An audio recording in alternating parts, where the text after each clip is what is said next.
What really happened with your host, Mike Rivero, because World War III is a really bad idea. Here is your host, Michael Rivero. And aloha, America. Welcome to our show today. It's Thursday, June 18th, 2020. And boy, what a week we're having. Yesterday, I had a family emergency I had to deal with. Today, we've had major technological gremlins who have impeded our ability to do the show the way we normally would. I still don't know if we've got video or not. I don't think so. And so what we're going to do a little different today is because we've sort of been running around here, crazily trying to get things back up and running. And hats off to David for dealing with all of this right now. We're going to go ahead and open the phone lines right here at the start of the program. And we're just going to take phone calls as they come on in while we talk about the news and various other things. So if there's a favorite topic you've been wanting to talk about, now is your opportunity. So getting on into it here, the phone lines are open, 800-313-9443. The big news today, amazingly enough, having nothing to do whatsoever with COVID-19 or the economy or the wars or rioting or anything, the Supreme Court blocked Donald Trump from ending the Deferred Action for Childhood program started by Barack Obama, which currently protects nearly 700,000 young illegal immigrants from deportation. Now, in a split ruling that will keep the program open to an estimated 1.3 million non-citizens, the justices said the Trump administration failed to adequately justify terminating the program. Well, I have one. It's called Section 8. In other words, it was struck down on a technicality that the Trump administration can correct. In other words, they can come on back and say, okay, we fixed this other thing. Let's try this one again. So it was struck down without reservation. Anyway, the unfunded state mandates are breaking the financial backs of many of our states right now. But the moral question is, what do you do with these people who, if they got here as kids, hopefully have learned the English language, are literate, numerate, and have a desire to make something positive themselves by advancing their education? And it's a big question. Do we make room for them in our immigration system and find a way to welcome them? Well, again, it's a gray area because you're dealing with people who, just by the fact that they're president of this country, have violated American law and American sovereignty. Now, I would like on a global level for everybody to have an opportunity to have a better education, a better job, and a better standard of living. But I don't think the United States should be the go-to nation for the detritus from every other nation that fails to have a decent public education system running. I really don't. It's not our responsibility. It's not our job. We have problems of our own right now. Anyway, apparently more details have emerged revealing why the Trump administration wants to hide small business loan details. And apparently members of Congress wanted to hide loans they personally received from all of this coronavirus bailout stuff. Wall Street on Parade has uncovered some sleazy details. Even though the loans are guaranteed against losses by the Small Business Administration, the Federal Reserve launched its own program called the Paycheck Protection Program, liquidity facility, to reimburse leaders who make those loans, or reimburse lenders who make those loans. So far, the Federal Reserve has reimbursed $57 billion of these loans as of June 10th, out of total loans approved by the SBA of more than $500 billion. That's a better than 10% failure rate. That would drag down any real honest operating bank here. So anyway, the question is, why do so many real people desperately need this money? Well, do they? Anytime you have a lot of money floating around, the opportunity for fraud is definitely there, and there's a lot of motive. So this could be Donald Trump's way of trying to buy his way to re-election in November. Speaking of Donald Trump and re-election, of course, now is the perfect time for John Bolton to come out with this book, and they're making a big stink about it, trying to block publication. All they're doing is they're making the book more famous. It's called The Banned in Boston Principle. And the fact of the matter is, I was listening to one of the journalists on Fox News earlier today who said he's already read the book. It's already out. There's really nothing they can do to block it. And he says he's already read it. All the damaging part is already out there in the public domain. So people may still buy it. Bolton may still make his money off of it. But as far as the actual harm it's going to do to Donald Trump, damage has been done. The only real potential for damage is people are going to be looking at the book and saying, oh, there must be something else in there. And they'll buy the book and they'll read the book and they'll be disappointed and say, oh, it's another cover-up. Anyway, the Department of Justice is seeking an emergency order to block publication of the book here. Okay, let's talk about racism. Famed economist Walter Williams, speaking with Daily Wire editor-in-chief Ben Shapiro, slammed the idea that there is a systemic racism in the United States, asserting the civil rights struggle is over, civil rights won. Commenting on the charge that the police are systemically racist, Williams stated that in Chicago, there is a person shot every 3 hours and a person killed every 14 hours. And so far this year, there have been about 280 people shot and killed. Most of them are black and by blacks. In Chicago, the police have killed 3 people. So if you're concerned about black lives, who should you pay the most attention to? Makes perfect sense to me. It's like COVID-19. No matter what people die of, oh, it's COVID-19. Jesus died on the cross of COVID-19. Guy got run over by a truck, COVID-19 obvious. They're doing the same thing with the police. Anytime somebody gets killed in a black neighborhood, oh, it's a white cop. No, it isn't. Most times it's another black civilian. Now, Donald Trump is supporting the police. He's supporting the police officer in Rayshard Brooks' shooting, who has now surrendered, and he's been charged with felony murder. And Donald Trump says you can't resist a police officer. If you have a disagreement, you should have taken it up afterwards. You mean like when the guy is already dead? Because that's one heck of a disagreement there.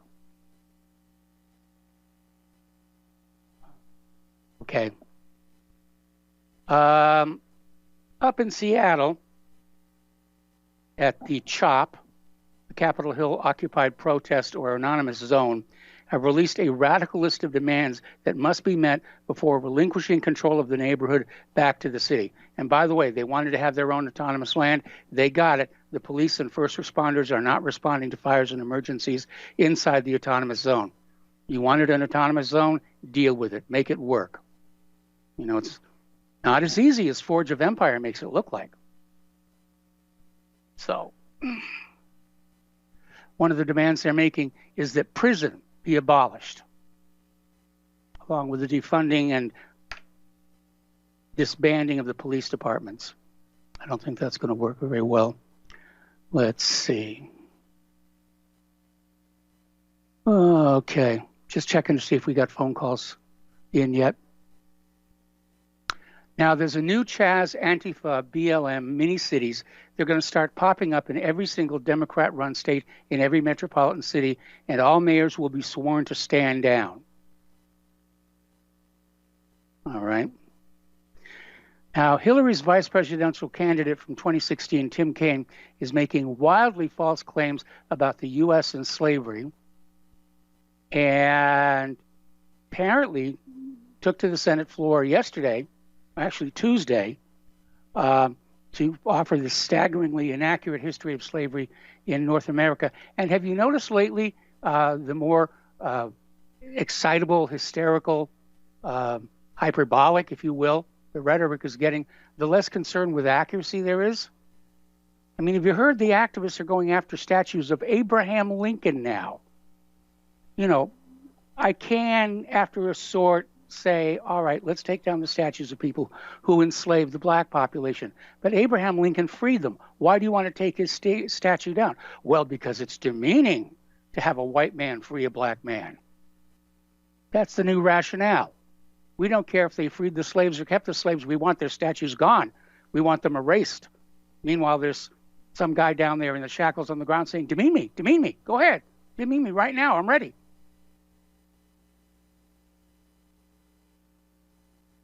We're seeing a nation tear itself apart. We really, really, really are. It's amazing. By the way, you know that multi-print cloth from Africa that all of these righteous, moral people have been wearing around Congress lately? It turns out it's the emblem of an African empire that was very much involved in the West African slavery trade. Oopsie. Well, who cares what the history is? I've got a cause. I feel a cause coming on. It's like that's the new fashion statement. You got to have a cause of something. What's your cause? Oh, I don't know, clubbing baby seals. Oh, well, that's a good cause. How about human-caused global warming? Well, that's a great cause. We can have that one. How about no more corruption in politics? You're fired. You get out of here.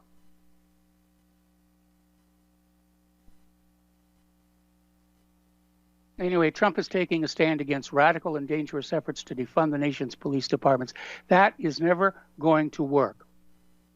Because at some point, you're going to see crime will take off. And you're going to see the formation of citizens' militias and vigilantism, like you used to have in the Old West. And the rope dealers shall celebrate.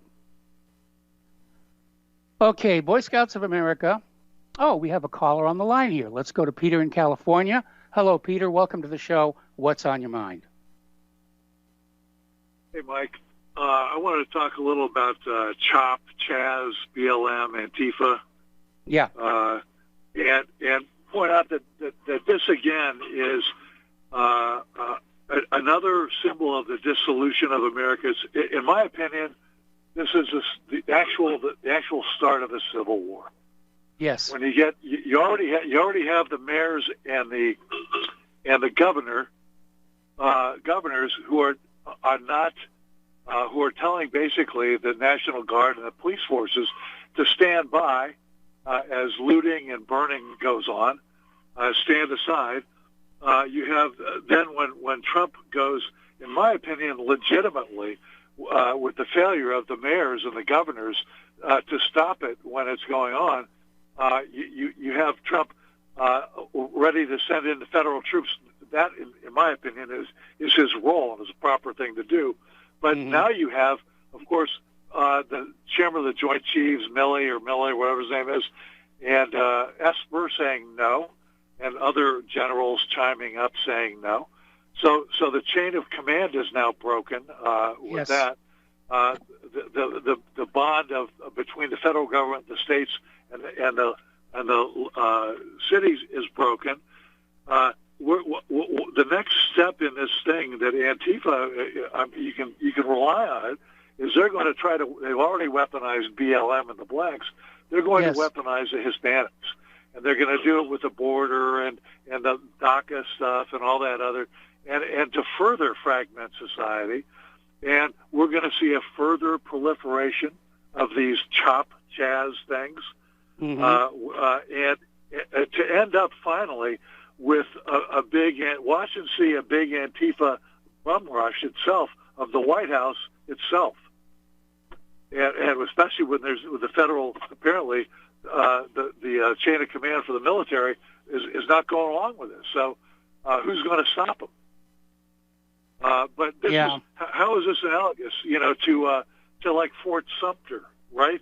When you have an area in Charleston Harbor that's not under your control and it gets to be bombarded, or look back how differently with the bonus marchers in the 30s when they had the shantytown. Now these guys with legitimate grievances were impoverished from the Depression and only wanted to get their veterans bonus like 10 years early in the middle of the Depression. And MacArthur and Hoover, completely, violently with tanks, overran this stuff.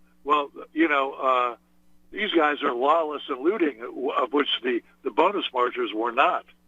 And yet, MacArthur, the chief of staff, went along with it then, and the president went along with it. By the way, Eisenhower, who advised against it, was there, so was Patton. But at any rate, this, in my mind, is it's not the opening. It's maybe the opening shot. It's like Fort Sumter, in my opinion. Yeah, it could be. I mean, there is so much anger in the country. And, I look around at all of this. I was talking with somebody here in Santa Claus earlier today, and they're saying, I'm trying to keep on current events, but it's just so overwhelming. And I keep thinking, is this really what our country is all about these days. But it does feel like there's so much anger, rage out there. Some of it is legitimate. There are legitimate grievances out there. Some of it is clearly being manufactured for propaganda, political purposes. And yeah, it could explode into a civil war. There's no question. And Mike, when you think about how the media is enabling this, and how they're saying, for instance, they don't publish any of the real crime numbers, which are horribly, which would blunt some of these rioters.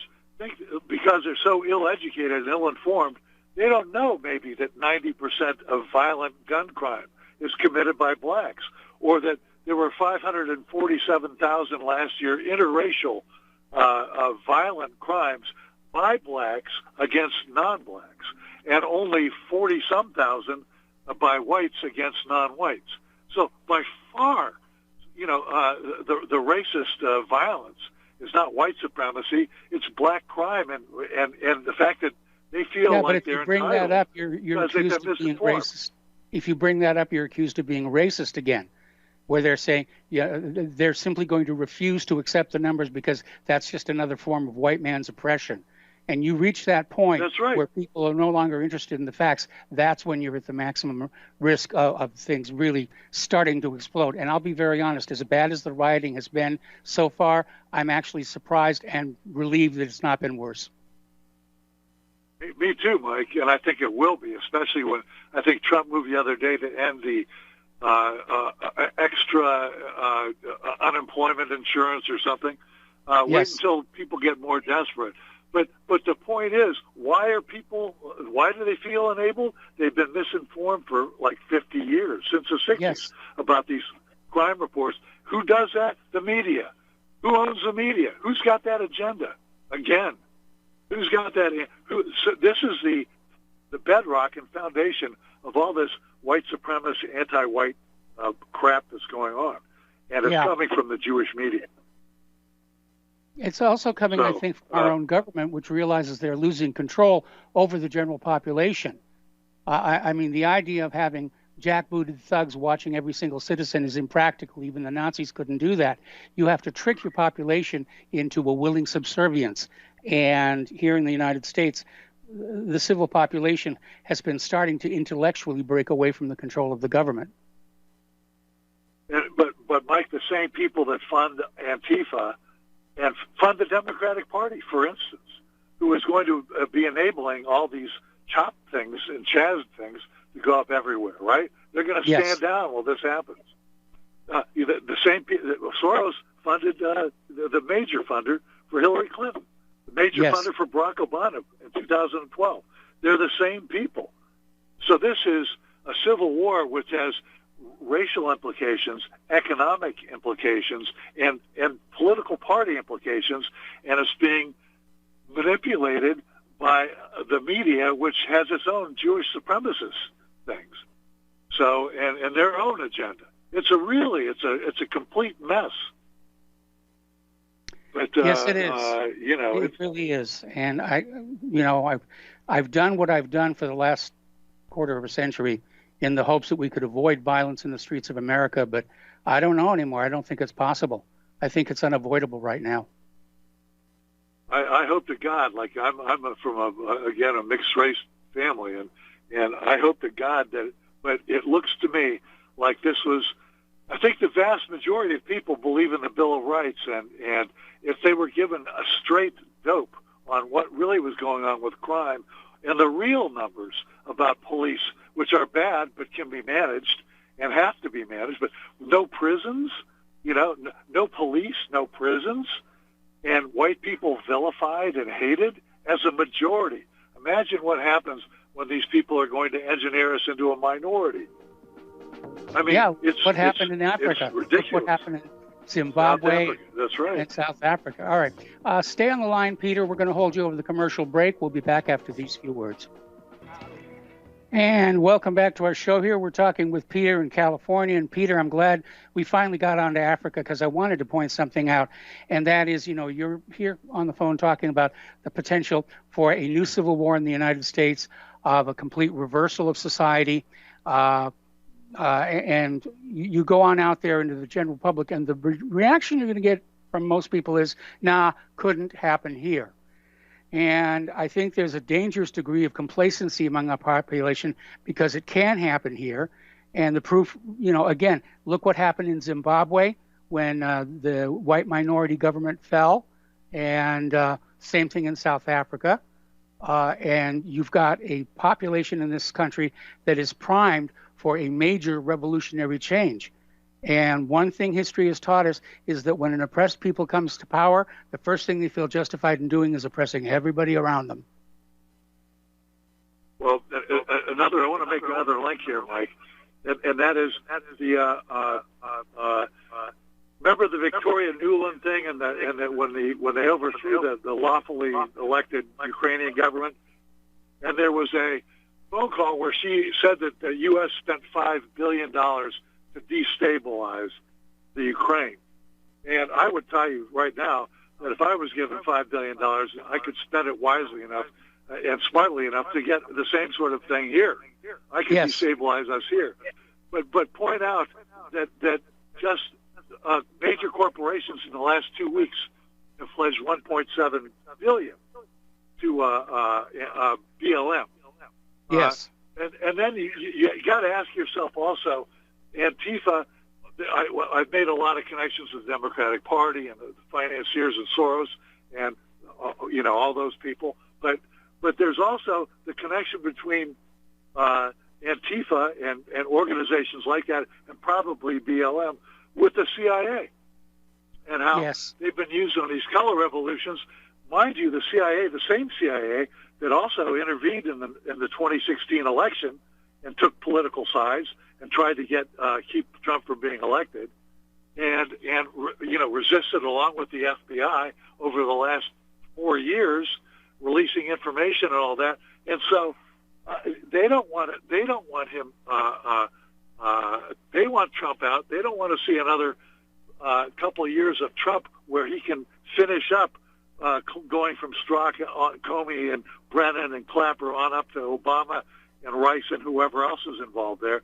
But it would also tar their institutions forever. Should break them up because they were obviously intruding into the electoral process.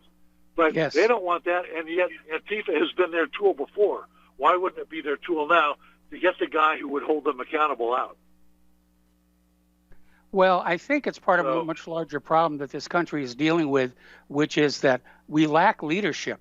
We've got lots of politicians. We've got lots of people with, grandiose designs of being rulers, but we don't have any real leadership because we've kind of lost our way. We've forgotten what this country is supposed to be about. Mike, I had a conversation with a good friend of mine the other night, and there were 2 questions he asked. Are there any institutions in which you still believe in the United States? And I couldn't come up with any. And neither could he. The other one was, is there anybody on either side of the aisle or elsewhere in politics that you would vote for that you think could actually solve this or get us in the right direction? There was really nobody. There's nobody there either. No, the system has become too fossilized. Yeah, we've talked about how, for instance, a jobs program about returning people to work from this ridiculous coronavirus thing. Yes. And how one of the things that needs to get done is a gigantic infrastructure program. And everybody's talked about it. Obama talked about it. Bush talked about it. Trump talked about it. Nobody's been able to get it done because whatever party's in power, the other party doesn't want them dispensing that money to their cronies, to get the infrastructure work done. And so even though we horribly need this, we need it worse than tremendously need it, it won't get done. So basic needs aren't covered because our political system is so fractured. So You're absolutely right. It's a disaster, and it really looks like.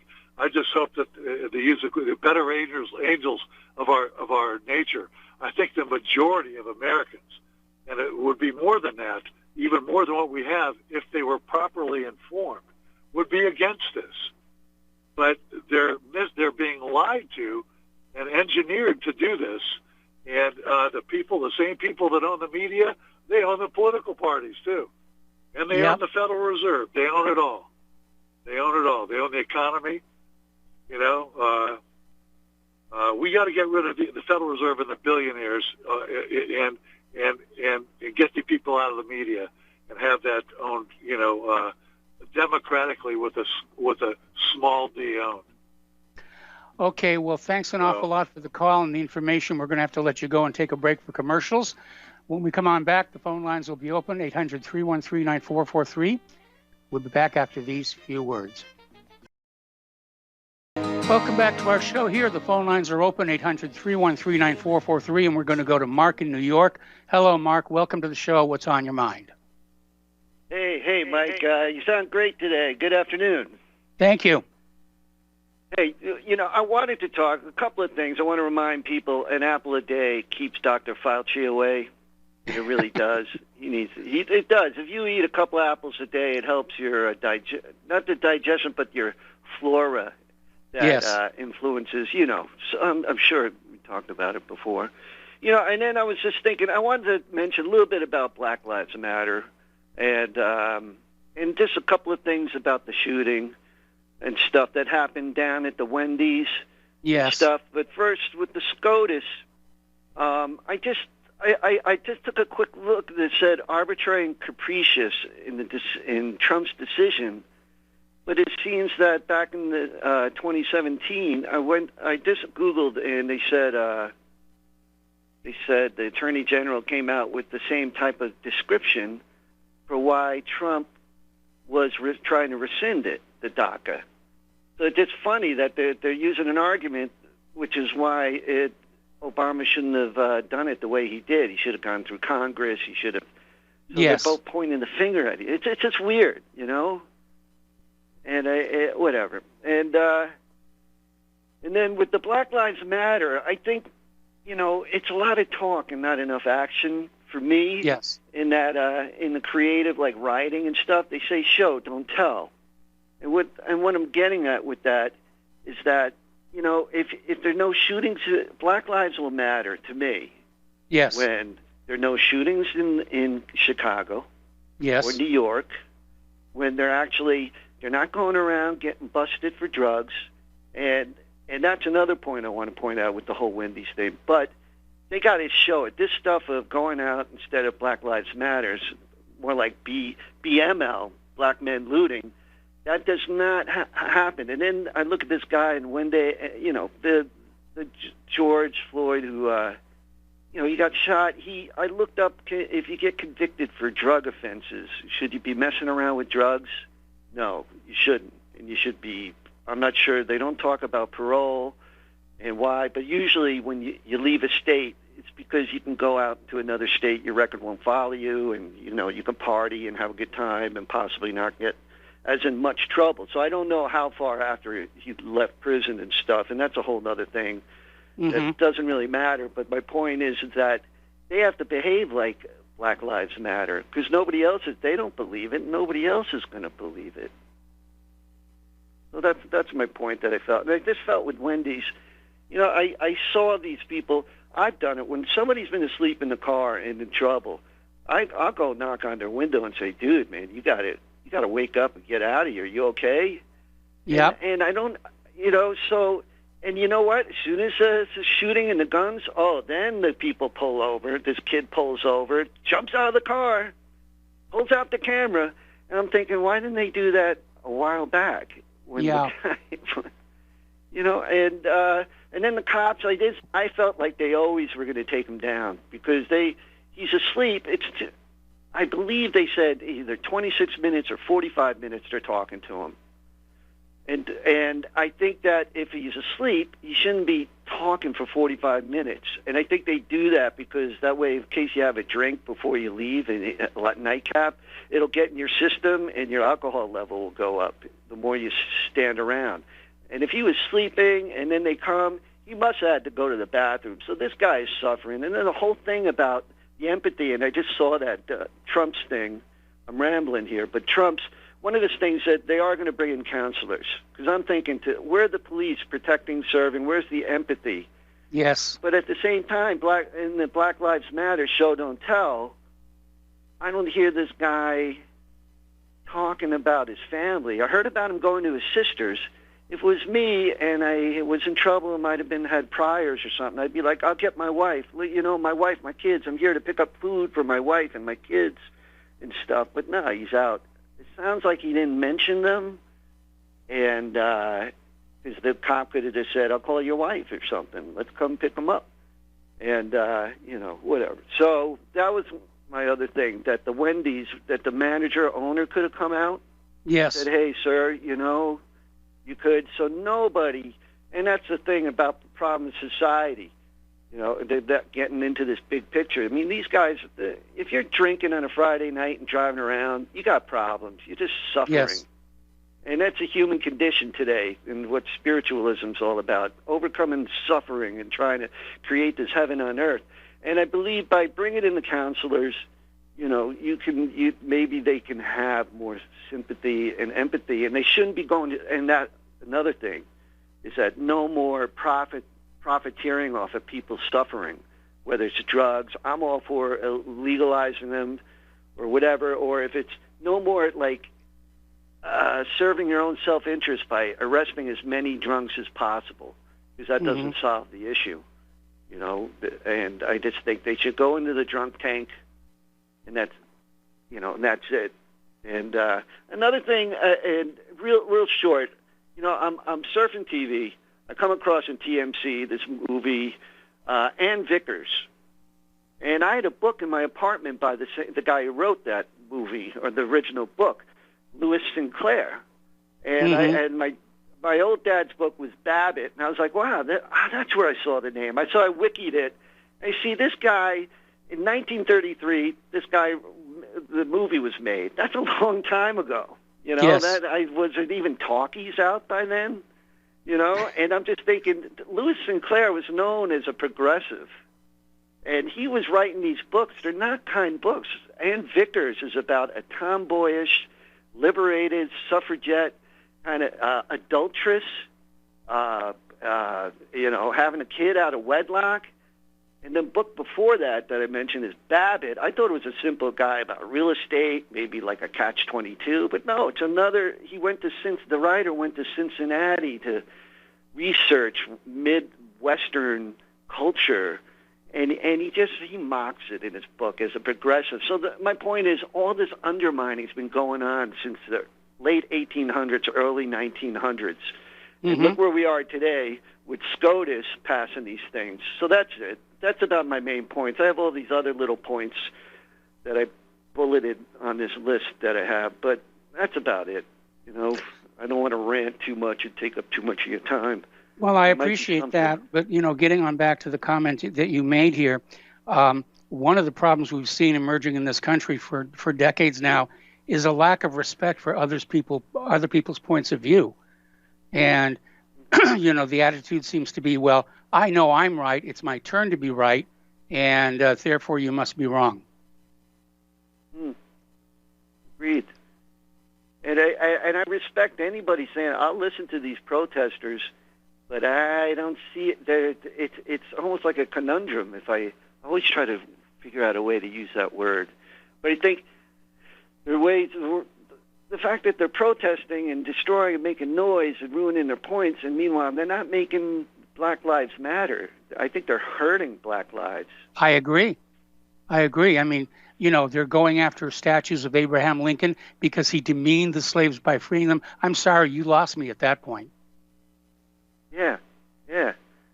And let me see if there was something else here. No, I covered with the police about it. These policies that they have, and that they advance themselves against some of the suffering. But I said that. The victim, I had something said here about victims, that I was surprised that he didn't say anything about the wife and kids. But I didn't see the whole 45 minutes. But I just think that for 45 minutes, making that guy suffer, I usually, if I'm out drinking, I usually have to go to the bathroom faster than that. Yeah. And it just sucks that he's out there on a Friday night sleeping, fast asleep, and they kept him around for 45 minutes. Just bring him in. Put him in the drunk tank. Again, and that's where there's a big business here and thousands of dollars. And I think the guy got pissed for a couple of reasons, that after he played the game and he played good, and they're like, nah, too bad, you lose, we're taking you in. And at the same time, there's a lot of money involved, anywhere from $1,500 to $3,000. And who's got that money right now? And I'm sure he was like, seeing all this, I'm going to have to lose. They're mentioned once or twice on TV that he did have a prior DUI, and he probably didn't want to go through that, and he's just frustrated, possibly, and he might have been drunk. I don't know. They didn't say what his levels were, but I'm trying to read. That's about it. And then I just noticed the other thing was that Floyd, they're coming up with stuff saying, there's talk about how there might have been crisis actors. I don't know if you've heard of anything with the Floyd. Yeah, anytime anything happens, you get people out there saying, oh, there's crisis actors, it's a staged event. Some of them have to be real. I mean, some of them are just so far out there. Mm-hmm. This guy wound up dead for, parking in a drive-through lane. Now, he shouldn't have parked in the drive-through lane. Let's be honest about that. But again, as you say, the guy was obviously drunk. And the short solution would have been to tow his car out of the drive-through lane, to open that back up again, park his car, take him into the drunk tank. That would have been the end of it. Now, one time when I was much younger, I bought a car off a family member up in San Francisco. And no, actually, it was up in Washington State. And I drove it back down the West Coast to Los Angeles, where I lived at the time. And about where Magic Mountain is today, I got really tired, and I said, I'm not safe. And I pulled over off the freeway to a side road, and I just went to sleep. And the next thing I know, there's the CHP knocking on the window. They said, what are you doing here? And I said, I'm driving this car from where I just bought it to where I'm going to use it. I'm not safe on the highway right now because of fatigue, and I'm taking a nap. And they said, okay, have a good evening. That was it. End of story. My neighbor had a story like that, and he parked in a flood area, and the cops just said, look, I don't mind you sleeping, but you sleep here, you might be floating away in a few hours. So, they're good things about it, and I've been told to go. Stuff. Then I had another person I heard, whatever, I won't get into it. There was one other story that I had. Well, actually, I got callers kind of waiting on the line here. Great. I'll save for another time. Along. Thanks a lot. Thanks for helping filling the show. We're going to switch over to Laura in Michigan. Laura, thank you for waiting so patiently. What's on your mind? Hi, Mike. You're not going to like what I have to say. You can get rid of prisons, and I'll tell you how. It's called executions. The Bible says execute anybody for murder, kidnapping, or rape. So you start doing that, you don't need as many prisons. This model coddling people saying, oh, we need counselors, we need to help with them with jobs and everything. It's just a recidivism. They keep doing things over and over.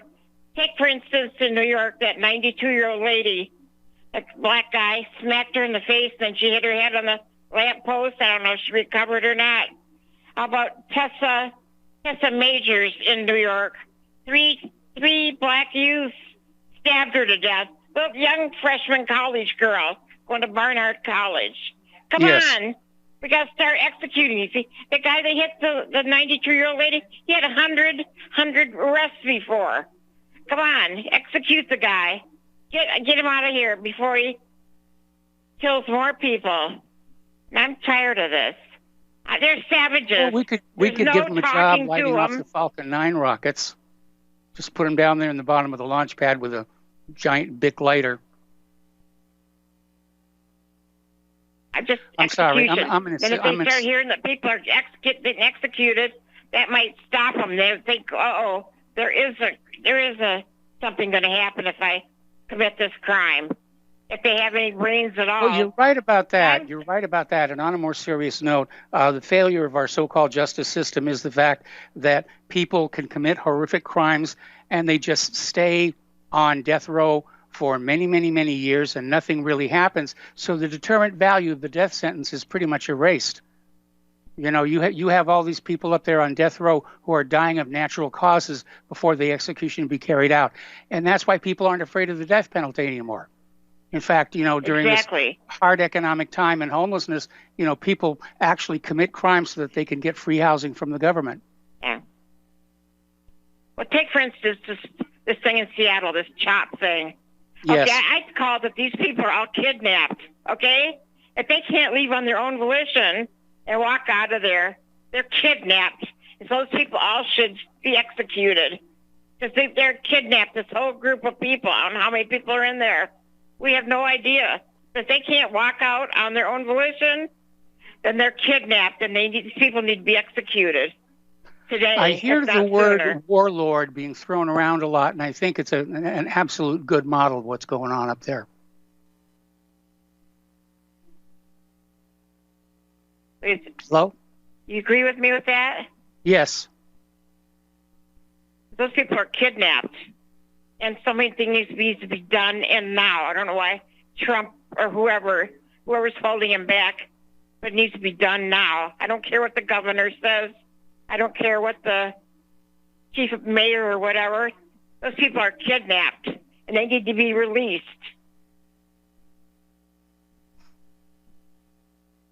That's pretty much all I had to say, except the fact that I'm very upset. I was going to get mad at you the other day about you agreeing with protected status of the homosexuals. Well, when do the white straight people get a protected status? I'm waiting for that. He's over.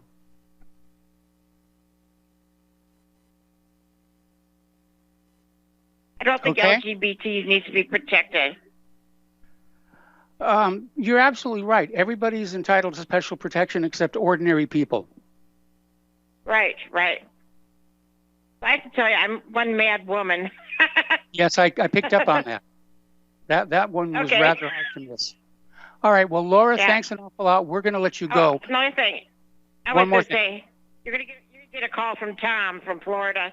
He's upset because of Aunt Jemima and Mrs. Butterworth. Yes. They can't use them on the bottles. I mean, come on, all the things that are happening, and you're worried about Aunt Jemima? For Pete's sake. That's the last thing we need to worry about. That's the most ridiculous thing I've ever heard of in my life. They've already redone her 4 times. Every couple of years, the activists will come up and say, "Oh, she's racist." I mean, when I'm old enough to remember what she looked like originally, where she was this very, shall we say, generously figured woman, and they have updated her figure and her wardrobe something like 4 times now, to where the new version is very attractive. And I don't understand why they still have a problem with that. But even back then, she looked very homey looking, real homey looking, like somebody you want to, have a cookie with. Yes. So I'll let you go. Thank you for taking my call.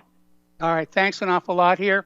And we're going to take a break for commercials. Back with another phone call after these few words. No, actually, we've got 30 seconds to go. We're going to start. All right. We'll be right back after these commercials. Welcome back to our show here. And we're going to go back to the phones here to Sebastian in Sweden. Sebastian, thank you for waiting patiently. What's on your mind? Yes. Hello, Mike. Did you ever get up to New England on your vacation? No, I didn't. We're planning on doing an over-the-weekend trip come end of July. Okay. And what I want to discuss is that back in the 60s, I lived in Richmond, and my girlfriend and I used to walk up Monument Avenue. Yes. And it's such a beautiful area of Richmond, and we would walk up to the museum there. And it's a shame that they're destroying all the, historical monuments. Likewise, in Sweden, they want to take the king, Carl XII, down and put up Anna Greta Thunberg statue instead, which is really silly when you think about it.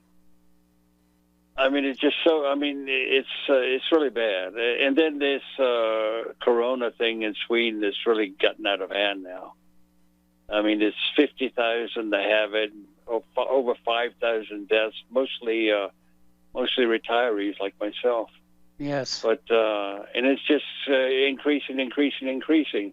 And this herd immunity is not working, because if you look at any country in Europe that has the same population of 10 million, it's it's like, what, Czechoslovakia is 10,000. They have it 350 that died.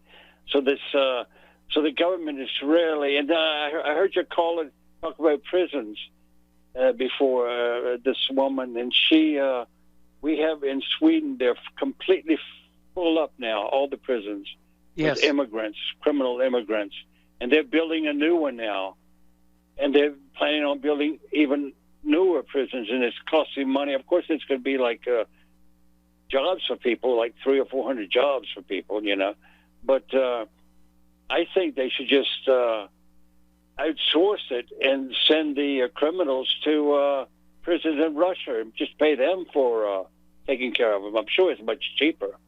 Yeah, it is. But I don't think they would want to have them. A lot of Hawaii's prisoners. I don't think the Russians want to take them.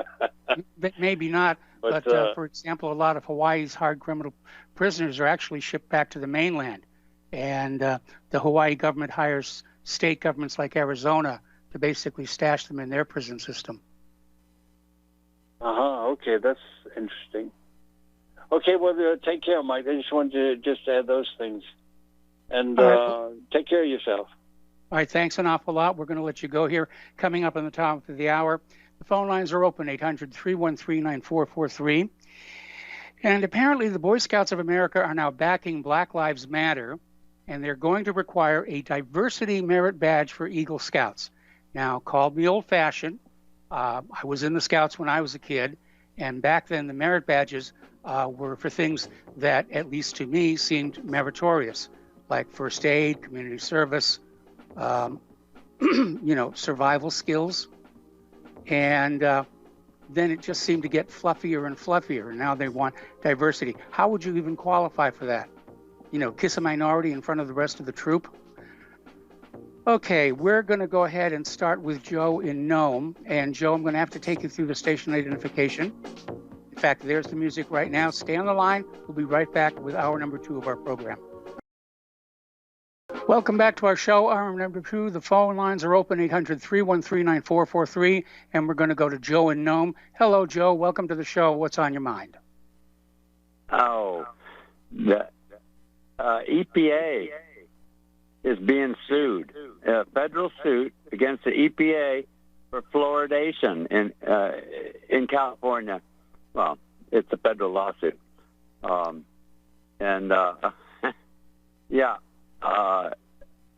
I had sent out to my friends links to Era of Light Alternative News. Yeah. Is running a story on that.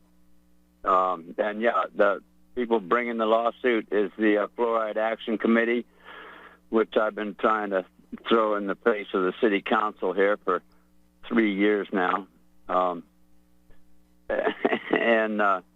We had a Black Lives Matter demonstration here last week. And I just read in the paper here today. They smash a store window in front of you? No. There's maybe 24 blacks in Nome. Yeah. And I didn't see anything. I didn't see them represented in the demonstration. However, let me get back to this. I read in the paper today that the 4th death in the Nome's jail this year happened just the other day. Mm-hmm. And none of them were black. Where's the outrage there? Anyway, this town is so upside down. I got a new meme here. Gray matter matters. And I'm not talking about I like Freddie that Gray. One. I like that one. Anyway, on that note, have a good show. All right, thanks an awful lot. Thank you for the humor. And let's go to Dustin in New Jersey. Hello, Dustin. Welcome to the show. What's on your mind? You okay today? What happened yesterday? I was looking for you, man. Personal family emergency. Everything it's an elderly member of the family who is getting rather childish in opposition to the COVID-19 lockdowns. Everything's okay, though? Yeah, everything's fine. That's good. Yeah, I'm going to respond first to Mark in North Carolina, because he always rips on New Jersey. Yeah, New Jersey has its issues, but all the states in this country have its issues because we live in a United States of empire, and we're run by an oligarchy. So at the end of the day, you're stuck in the same situation as I am at the end of the day. We're all stuck with this crappy system that needs to be fixed. Moving on from that, with Trump, what do you make of this whole Nazi symbol thing? Did you see that? No, I missed it. Just some concentration camp symbol, and then the Supreme Court decisions, and then that. Did you? I don't know if you talked about this. About the book his niece put out? Yes, I believe. Like how, they're dysfunctional. Yes, all they families are. That's exactly dysfunctional. the word. That's exactly the word. So Trump's not a perfect person. He's got issues. We all got issues. But Yes. how many issues does he have more than I do, or you do? We don't know. John Bolton's got a lot of issues, right? Yes. John Bolton, Mike Pompeo's got issues, right? Yes. Probably Gina Haspel does too, and Elliot Abrams, right? And I'm going to respond to Mike. I don't know if you're going to bleep me. Effing gooks, spicks, Negroes, wops, yellows. These people in this country still say these things. Yes. And why? Because why do people get angry? Do they say? Do white people go that damn white cracker? They go that damn liberal, that damn neoliberal. If they don't agree with yours, if they don't agree with your way of thinking, you're like the devil. You know what I mean? Let's go on down and loot the liquor store. Yeah, it's just a bizarre stuff going on. I don't understand. Like, Mike, I'm going to talk about empire, and it's going to have to do with this. We're an empire, which is a fact. Empires look down on other races, don't they? The Yes. British look down on India, right, and China. Yes. Do they look down on the Scottish and the Irish? Yes, usually with an axe in their hand. Why? Because Scottish people and Irish were white, though. Yeah, but they were not obedient. See? So if you're not obedient, you're of the lesser class. And you know what? I'm going back to Trump for a second. You know what really made me, did you see that comment he made about, the Wall Street? What was it? Not Operation Wall Street. It was, remember there were protests in Wall Street at one time? Yeah, Occupy Wall Street. Yeah. Remember, he made a comment like we should do to them, we should do to the protesters like we do to them. Occupy Wall Street had great intentions. It just didn't go anywhere. There just wasn't enough people, right? They had infiltrators, obviously. Yes. But, but these comments he made, why would you make these comments? I just don't understand. Why would, if you're the president, Mike, if I was the president, I wouldn't make any of these comments, and I would get out of the wars, and my stance on Rudy Giuliani, and there's no indictments coming on. But, why would you make those kind of weird statements? There's something funny in the dude's head. Not saying that he's a dumb guy or is evil or anything, but, again, at the end of the day, when are we going to get out of this mess? We're stuck in this Groundhog Day thing where we vote for the people we think we're going to get Trump that didn't drain the swamp. Obama's hope and change. What was Hillary Clinton? Stronger Together, which they also used in Europe, by the way, Yes. the EU. So, nothing's going to change, Mike. You know that. Doesn't matter if Biden and Trump come in 2020. Nothing's going to be fixed. Have you heard anything on an infrastructure bill? No. Everybody talks about it. Nobody does anything. All you hear is Black Lives Matter, Aunt Jemima, tearing down the statues, which, And we need more money for bombs. And we need, Mike, what about the ninja bomb? Did you talk about that? Remember, there was another strike in Syria where they used that bomb that has serrated blades that come out or something? Yes. Did you see that? I think it was in Syria they used another bomb that has those bladed... Flechettes. Yeah, like that came... Like, why... Like I said, Trump's the president. Why would you not get out of Syria now? I just don't understand at this moment in time when things are going on with the virus and this, Trump has an opportunity just with Bolton's book. Trump's got an opportunity here. He's not using any of that opportunity. He should fire Pompeo, advice. Mike. Why doesn't he fire Pompeo? Now the book is coming out, or is it out? I mean, technically it's out, and the bad parts are already in the public domain. So, Trump is only hurting himself by making a big stink about it. You think the book is it's probably telling half-truths, some truths, but, of course, Mike Pompeo, we know, he says we lie, we cheat, we steal, and he didn't add kill. Well, we know that's true. But, I mean, there's got to be some truths, half-truths in there somewhere, you know what I mean, like with Trump? Yes. I can't say I wanted to hold out hope still for him because, I voted for him. I'm a Democrat from New Jersey. I still hold out hope that he is going to get rid of these people. But, I mean, my God, it's going to be July 2020. When are we going to see some, where's the beef? When are we going to see some results? This book is Trump's last chance, Mike, to get rid of the swamp that he put in. And if he doesn't do it, then it doesn't matter. If you vote for Trump for 2020, it doesn't matter if you vote or not vote, but the system is not going to be fixed. We're just in that spiral. And that's all I got to say, Mike. Have a good night. All right, same to you. And we're going to switch over to Glenn in Philadelphia. Hello, Glenn. Welcome to the show. What's on your mind? Hello, Mike. Hi. The Aunt Jemima thing caught my ear.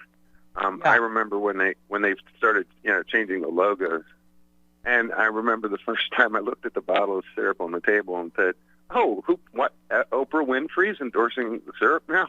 Yeah. because I figured they had to have modeled her somewhat on Oprah Winfrey. I mean, she had a change in the hairstyle, no more bandana, and a pearl earring in the right ear, and I was looking like a thoroughly modern Millie, And you think that would be good, but I'm waiting for them to pick on the name Jemima as being anachronistic. They have to change her to Aunt Shakira or something because Jemima is too Southern slave, plantation-ish or something.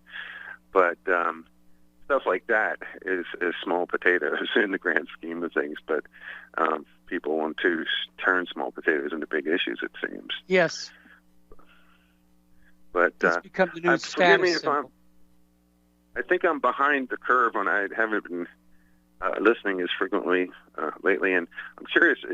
There's a breathy quality to your voice. Are you okay? Or are you wrestling with something? No, I'm okay, and I'm getting better. I'm dealing with old age medical issues and stuff like that. But as the caller earlier in the show pointed out, I'm sounding a little bit better. I'm getting a little bit better, and I'm really focusing on getting my health back under control, and so I can move forward and keep on doing what I'm doing for however I feel like doing it. Very well. Okay. Well, I'll pray for you to the God in whom you don't believe, and that He'll make you better, and aware that it was He who made you better. Well, I appreciate that. Thank you very much. I appreciate the thought, and we're going to let you go. Thank you very much. The phone lines are open, 800-313-9443. And let's see. Let's get on back to the news here. Okay, the U.S. Supreme Court just apparently inadvertently created a new way to end all big tech censorship against conservatives and Christians, and that's gender identity. Remember, earlier in the week, they came on out with a decision saying it's illegal to discriminate against LGBT people. So all you have to do when you go out to Facebook and you put out a conservative post and you say, by the way, I'm LGBT. If Facebook tries to delete your post, they're discriminating against you. Or you try and sort that one out here. Out in California, they have the highest gas tax in the nation and one of its worst performing highway systems. Actually, the worst performing highway system is in Hawaii. But if you think about it, it makes perfect sense. How do you have an interstate highway system on an island? Okay, there is a new application for Apple users. It's called Shortcuts. And an article in womenssystems.com is pointing out that this new feature will record all police interactions. That you just say, hey, Siri, I'm getting pulled over, and it switches on the voice recorder in your smartphone, possibly the camera as well. I don't know. I don't have a copy of the application yet. But it's a way of sort of countering these body cam systems, which have an annoying tendency of failing when the tape potentially could show the police behaving badly. So fighting technology with technology. And let's see.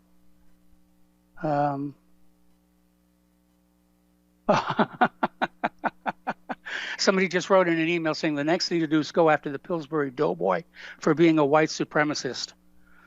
Oh, I don't know. You put him in that oven long enough, he's not going to be white much longer. Leave him in there really long, and he's going to be very dark indeed. All right, getting on back to the news here.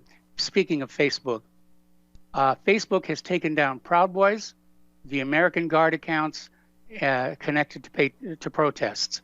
Facebook executed a takedown Tuesday of social media accounts connected to two organizations the company considers to be hate groups and had banned across their platforms, Proud Boys and American Guard. Well, Proud Boys definitely sounds like they could be gay, right? I'm not saying they are, but they sound like it. And with that new Supreme Court ruling, they could come back and say, Facebook has discriminated against us.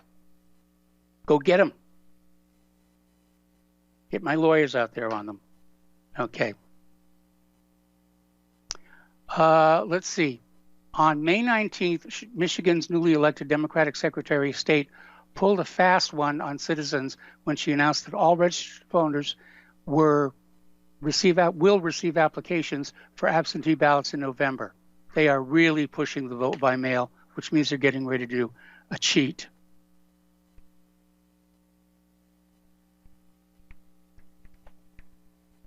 And okay, there we go.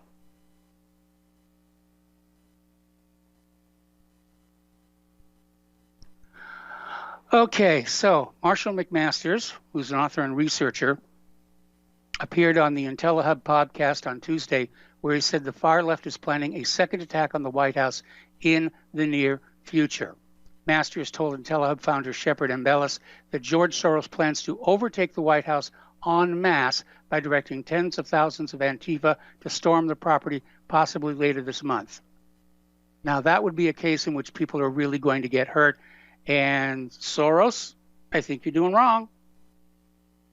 For one thing, I never voted for you to represent me to the U.S. government, and you yourself are not the U.S. government. In fact, you're a meddlesome old fool with way too much money, more money than common sense. Anyway, McMaster said they're going to amp this up with a lot more people. Letting the White House burn is a strategic retreat, not so much a sacrifice. I would hate to see the place burn. I'll be very honest. And I know it's not the original White House. There's only one small corner left that dates all the way back to 1779. But still, you know, it's starting to bother me, all of this burn, baby, burn stuff, whether it's Confederate statues or monuments or taking down libraries or going after Abe Lincoln. It's really starting to bother me, and I never considered myself like a hardcore patriot. But I find myself getting emotionally caught up in this idea that these groups like Antifa and Black Lives Matter, think it's open season on our collective history, because it isn't. Because it is our collective history. We all own it jointly together. And I don't have a right to come on out and erase your history, and you don't have a right to come out and erase my history. That's just the way it works. We build monuments to remind the future generations of what our generation had to go through to accomplish what we did. And not all of it's good. There were problems with the Confederacy. Not all of it's bad. We did free the slaves. And history, like any other medication, you take the good with the bad. We're so far down the road to George Orwell with the rewriting of history based on political necessity. This is what happened in the Soviet Union following their cultural revolution, following the Revolution of Red October. They tore down all the statues. They tore down all the history. They replaced it with politically correct illusions. And we saw what happened with them. Now, Fauci is out there pushing his fear-mongering for COVID-19, saying that football may not happen this year. Ooh, insert ominous money here, ominous music here. And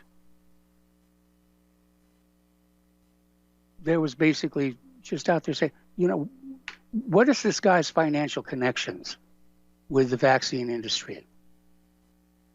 He seems to be out there pushing the fear-mongering a little bit heavier than mere concern over human health would lead you to believe. All right, we're going to take another break for commercials. We're going to be back. Phone lines are open, 800-313-9443. We'll be right back after these words from our sponsors. Welcome back to our show here, and a reminder that Republic Broadcasting is running a perpetual fundraiser. We need your help to keep the equipment running, as demonstrated today, unfortunately. So the postal address where you can send a check, money order, or if you prefer anonymity cash, is Republic Broadcasting Network, 2251 Double Creek Drive, number 302, Round Rock, Texas, 78664. Pardon me. The phone number where you can send make a debit or credit card donation is 800-724-2719, extension 3. The network thanks you. All right, we're going to go back to the phones. Kelly in Austin. Hello, Kelly. Welcome to the show. What's on your mind? Hi, Mike. Good to hear you again. I want to call attention to what I think are some ominous parallels between what we see happening in the United States today and what I recall from the Chinese Cultural Revolution of the late 60s and early 70s.